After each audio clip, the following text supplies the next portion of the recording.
قل من حرم زينة الله التي أخرج لعباده والطيبات من الرزق قل هي للذين آمنوا في الحياة الدنيا خالصة يوم القيامة كذلك نفصل الآيات لقوم يعلمون قل إنما حرم ربي الفواحش ما ظهر منها وما بطن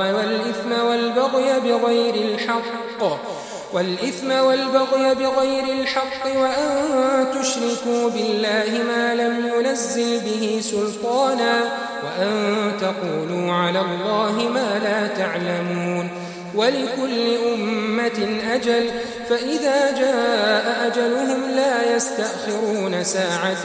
ولا يستقدمون يا بني آدم إما يأتينكم رسل منكم يقصون عليكم آياتي فمن اتقى وأصلح فلا خوف عليهم ولا هم يحزنون والذين كذبوا بآياتنا واستكبروا عنها أولئك أصحاب النار هم فيها خالدون فمن أظلم ممن افترى على الله كذبا أو كذب بآياته أولئك ينالهم نصيبهم من الكتاب حتى إذا جاءتهم رسلنا يتوفونهم قالوا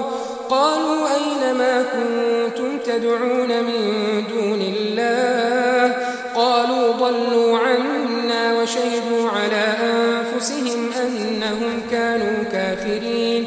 قال ادخلوا في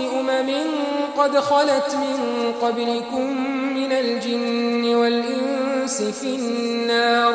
كلما دخلت أمة لعنت أختها حتى إذا اداركوا فيها جميعا قالت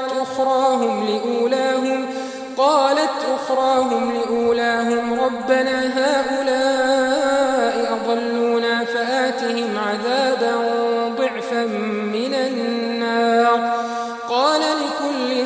ضعف ولكن لا تعلمون وقالت أولاهم لأخراهم فما كان لكم علينا من فضل